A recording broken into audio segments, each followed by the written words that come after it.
जय श्री कृष्णा। आज हम समझेंगे श्रीमद् भगवद गीता के चौथे अध्याय का 30वां श्लोक। इस श्लोक में भगवान श्री कृष्ण अर्जुन से कहते हैं, अपरे नियताहाराः प्राणान प्राणेषु जुह्वति सर्वे पेते यज्ञ विदो यज्ञक्षापित कल्मषाः। चलो सबसे पहले हम एक एक शब्द का मतलब समझते हैं। और यहाँ पर पहला शब्द है अपरे, और अपरे का मतलब होता है दूसरे। इसके बाद है नियताहाराः, और इसका मतलब होता है नियमित आहार करने वाले। फिर है प्राणान प्राणेषु, इसमें दो शब्द है प्राणान और प्राणेषु। प्राणान का मतलब होता है प्राणों को, और प्राणेषु मतलब प्राणों में।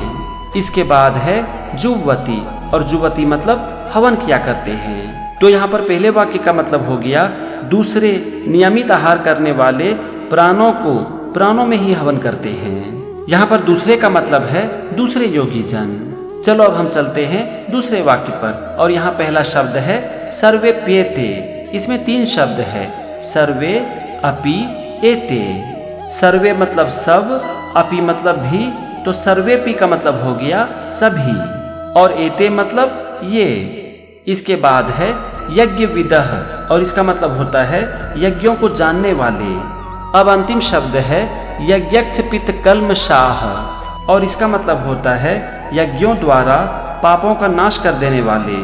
तो यहाँ पर आप देखो दूसरे वाक्य का मतलब हो गया ये सभी यज्ञों द्वारा पापों का नाश कर देने वाले और यज्ञों को जानने वाले हैं। चलो अब हम पूरे श्लोक का मतलब समझते हैं। यहाँ पर भगवान श्री कृष्ण अर्जुन से कहते हैं कि हे अर्जुन, दूसरे नियमित आहार करने वाले प्राणों को प्राणों में ही हवन करते हैं। ये सभी यज्ञों द्वारा पापों को नाश कर देने वाले और यज्ञों को जानने वाले हैं। यहाँ पर भगवान श्री कृष्ण कह रहे हैं कि कुछ नियमित आहार करने वाले योगी जन श्वास को छोड़ने को नियंत्रित करते हैं, और ये लोग इन सब के बारे में जानते हैं और इसके द्वारा वो पापों का नाश करते हैं। श्वास की गति को नियंत्रित करना एक तरह की योगिक प्रक्रिया है, और 29वें और 30वें श्लोक में इसी के बारे में बात की जा रही है।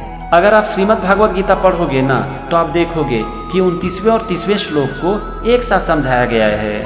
तो चलो हम भी दोनों श्लोक को एक साथ मिलाकर उसका मतलब समझते हैं।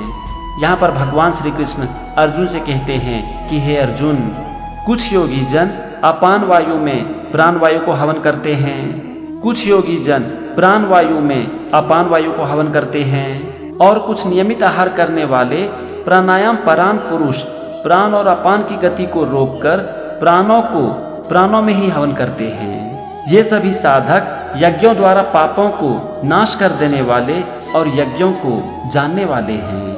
ये था श्रीमद् भगवद गीता के चौथे अध्याय का 30वां श्लोक। अगले एपिसोड में हम समझेंगे 31वें श्लोक को। तब तक के लिए जय श्री कृष्ण।